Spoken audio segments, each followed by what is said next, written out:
అఘోరాలు వాళ్ళ మలాన్ని మూత్రాన్ని తింటారా?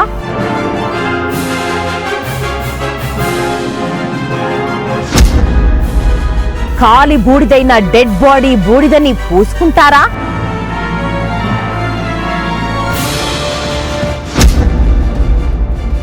అఘోరాలకు నిజంగానే అతీంద్రియ శక్తులుంటాయా? అసలు ఎవరి అఘోరాలు? ఎలా మొదలయ్యారు? మన మధ్యలో బట్టలు విప్పుకొని తిరుగుతూ నేను అఘోరానే అని చెప్పుకుంటున్న సాధువులు నిజంగా అఘోరాలేనా? అసలు నిజాలు మీ ముందుకు తెచ్చింది వన్ టీవీ న్యూస్.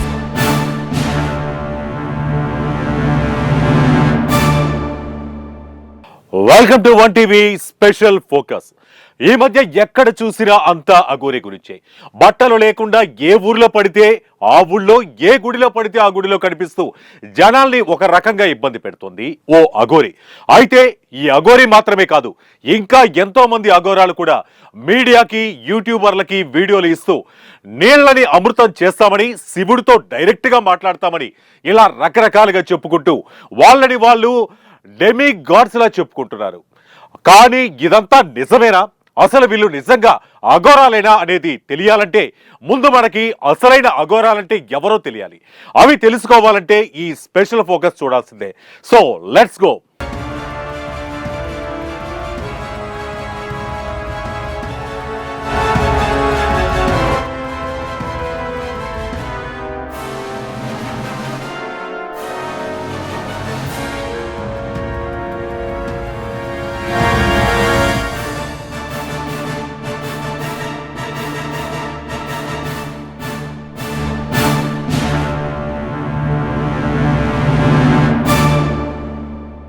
ఘోరానికి దూరంగా ఉండేవారిని అఘోర అంటారు. హిందూ శాఖల్లో ఒక 1000 సంవత్సరాల చరిత్ర కలిగి ఉన్నది ఈ శాఖ. వీరిలో మరింత సాధన చేసిన వారిని నాగ సాధవులు అని అంటారు. అయితే జనాలెవ్వరూ ఫాలో కాని విధానాల్లో వీళ్లు మోక్ష సాధనకు ట్రై చేస్తూ ఉంటారు. పరమశివుడి పంచముఖాల్లో ఒకటైన అఘోరా ముఖం ఆరాధిస్తారు. దేశంలో అఘోరాలకు 13 అఖాడాలు ఉన్నాయి. అఖాడా అంటే గురుకులం అని అర్థం. అంటే విద్యార్థులకు బస, భోజన, వసతితో విద్యను నేర్పుతారు. ముందుగా ఈ మఠాల్లో చేరేందుకు సిద్ధమైన వారిని రకరకాలుగా పరీక్షిస్తారు. ఆ తర్వాత వారికి వారితోనే కర్మకాండాలు చేయిస్తారు. అంతకు ముందు కుటుంబం అనుమతి తీసుకోవాల్సిందిగా షరతు పెడతారు. ఫలితంగా కుటుంబం ఈ ప్రపంచంతో సంబంధాలు తెగిపోయాయని భావిస్తారు. ఇక సాధనలో భాగంగా మోక్ష సిద్ధికి అవలంబించాల్సిన మార్గాలను సూచిస్తారు. అఘోరాలకు ఏకైక లక్ష్యం మోక్షం, అంటే చావును ఆహ్వానించడం. ఇలా చావును ఆహ్వానించడంతో పాటు శివుడు, కాళీమాత తమకు నచ్చిన పద్ధతుల్లో ఘోర దీక్షలు చేస్తారు. కొందరు మొలలు కొట్టిన మంచాలపై ఏళ్ల తరబడి లేవకుండా పడుకోవడం, కొందరు ఒంటి కాలిపైనే నిలబడి ఉండటం, ఇలా ఎవరు ఊహించని, చూసేందుకు భయపడే పద్ధతులు అవలంబిస్తారు. వీరు జనజీవనానికి దూరంగా ఉంటారు. ఆడంబరాలు వీరికి అవసరం లేదు. కుంభమేళాకు వీరంతా తరలి వస్తారు. మొదట వీరే గంగా నదిలో దిగి స్నానాలు చేస్తారు. వారణాసిలో ఉన్న అఘోరాలంతా దాదాపు 400 ఏళ్ల క్రితం నివసించిన బాబా కినారాం శిష్యులని చెప్పుకుంటూ ఉంటారు. అయితే అఖాడా పెద్దలు మాత్రం పూర్తిగా సామాన్య జీవనం గడుపుతూ ఉంటారు. కాషాయం ధరించి భక్తులకు దర్శనమిస్తూ ఉంటారు. ఇక వీరిలో కొందరు 5 ఆచార్యుల వద్ద కఠోర శిక్షణ తీసుకున్న తర్వాత నాగ సాధుంటారు.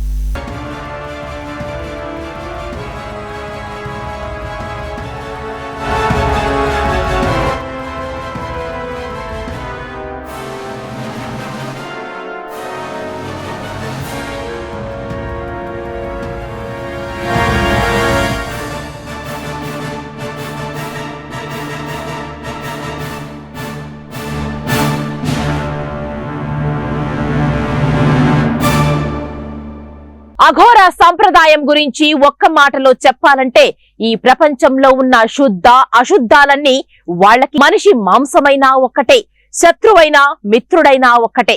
అన్ని శివుడి సృష్టిగా ఫీల్ అవుతూ అన్నింటినీ సమానంగా చూస్తారు.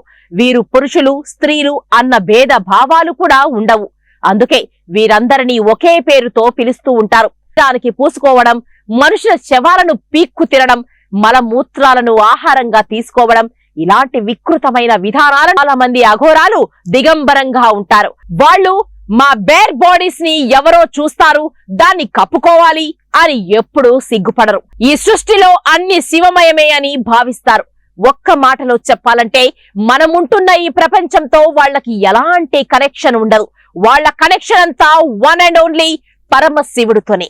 అందుకే అఘోరాల్లో 90% కాశీలోనే ఉంటారు. కుంభమేళాల్లో పరమేశ్వరుణ్ణి దర్శించుకోవడానికి వస్తారు.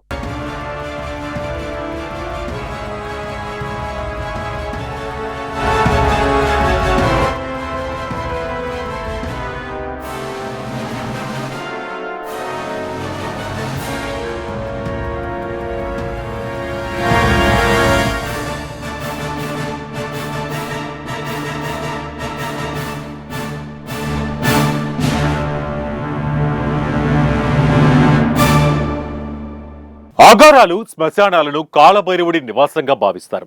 అక్కడ ఉంటే భైరవుడికి దగ్గరగా ఉండొచ్చని అనుకుంటారు. అక్కడ ఉపవాసం చేస్తే త్వరగా మంత్రతంత్రాలు సిద్ధి కలుగుతుందని వారి నమ్మకం. ఇక చితాభస్మాన్ని పూసుకోవడం అనేది శివుడి జీవన విధానంగా అఘోరాలు భావిస్తారు. అలాగే ఇది వ్యాధుల నుండి కాపాడుతుందని వాళ్ళ నమ్మకం. ఇందులో ఇంకో సీక్రెట్ ఏంటంటే మరణించిన వారి చితాభస్మాన్ని పూసుకోవడం వల్ల ఆ చనిపోయిన వ్యక్తి శారీరకంగా చేసిన కర్మల జ్ఞానాన్ని తెలుసుకోవచ్చని అఘోరాలు నమ్ముతారు. అందుకే శవాల బూడిదను శరీరానికి పూసుకుంటారు. అఘోరాలకు ఈ శరీరం ఒక సాధనం మాత్రమే. ఆత్మను కప్పడానికి ఉపయోగించే వస్త్రంగా దీన్ని భావిస్తారు. అందుకే దీన్ని మరొక వస్త్రంతో కప్పాల్సిన పని లేదనేది వాళ్ళ ఒపీనియన్. అలాగే సిగ్గు, అవమాన భారాన్ని త్వజించేందుకే అఘోరాలు నగ్నంగా తిరుగుతారు. అయితే జనాల్లోకి వచ్చేటప్పుడు వాళ్లకి ఇబ్బంది కలగకుండా ఉండేలా కొంతమంది మల మూత్ర ద్వారాలకు అడ్డుగా ఓ చిన్న క్లాత్ ని కట్టుకుంటారు. మనుషులు ప్రతి విషయంలో శుద్ధ అశుద్ధాల మధ్య వ్యత్యాసాన్ని చూస్తారు. మంచి చెడు అంటూ అన్ని విషయాలని విడగొట్టి మంచిని మాత్రమే పాటిస్తారు.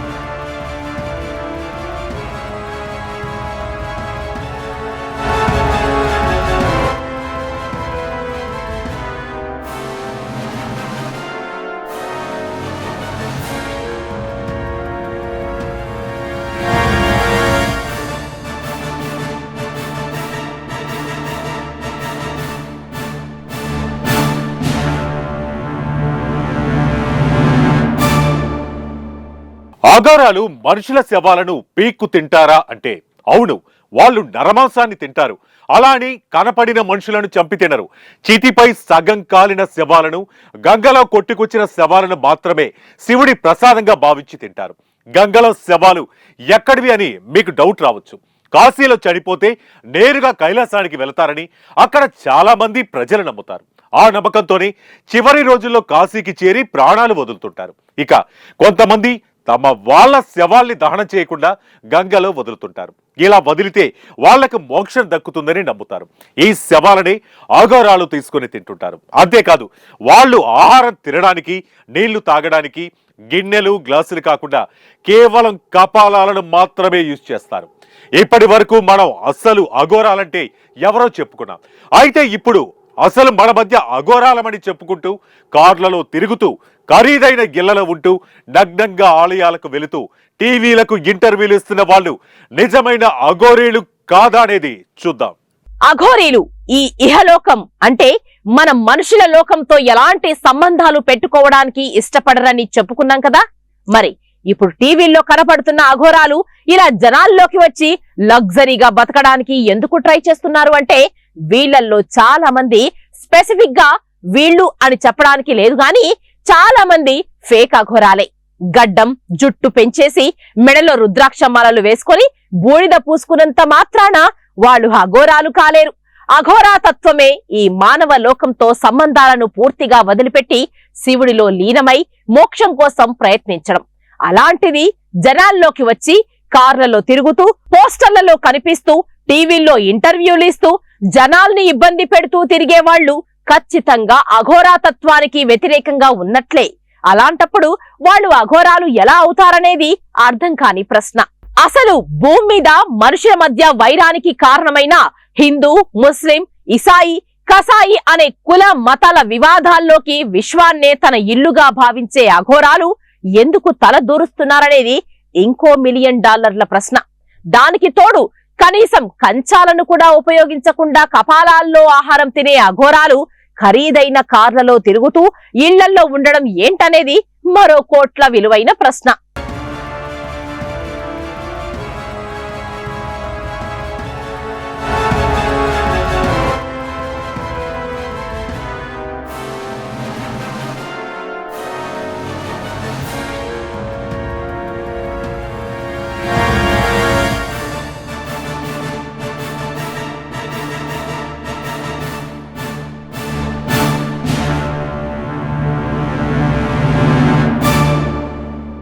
ఇక వీళ్ళంతా ఎవరు అనే ప్రశ్నకి అఘోరాలపై డాక్యుమెంటరీలు తీసిన కొంతమంది ఎక్స్పర్ట్స్ చెప్పే మాట ఏంటంటే, కొంతమంది జీవితంలో ఏది సాధించలేక ఓడిపోయి ఇంటి నుంచి పారిపోయి వైరాగ్యంతో కాశీకి చేరుకుంటారు. అలా చేరుకొని అక్కడే కొన్నాళ్ళు ఉంటారు. ఇలాంటి టైంలో అఘోరాలుగా మారాలని బలంగా అనుకొని వాళ్లలో చేరిపోతారు. కానీ కొన్నాళ్లకే నిజమైన అఘోరాల జీవితాన్ని చూసి భయపడిపోయి భరించలేక పారిపోయి తిరిగి వచ్చేస్తారు. అలాంటి వాళ్ళు చూసినా లేదా తెలుసుకున్న కొద్దో గొప్ప విషయాలను జనాలకు చెప్పి మేమే అఘోరాలమంటూ ప్రచారం చేసుకుంటారు. దాంతో పబ్లిసిటీకి పబ్లిసిటీ, పైసలకు పైసలు. వీళ్ళు తమ పేర్లు చెడగొడుతున్నారని తెలిసినా ఒరిజినల్ అఘోరాలు అస్సలు పట్టించుకోరు. ఎందుకంటే వాళ్ళకి ఈ సమాజంతో కానీ మనుషులతో కానీ అవసరమే లేదు. వాళ్ళు ఎటిపోయినా పట్టించుకోరు. కాబట్టి ఈ దొంగ అఘోరాల ఆటలు ఇలాగే సాగిపోతున్నాయి. సో చూశారుగా, ఇది ఇవాల్టి 1TV స్పెషల్ ఫోకస్. మరో ఇంట్రెస్టింగ్ టాపిక్ తో మళ్ళీ కలుద్దాం. Until then keep watching 1TV news. ప్రతి క్షణం ప్రజల పక్షం.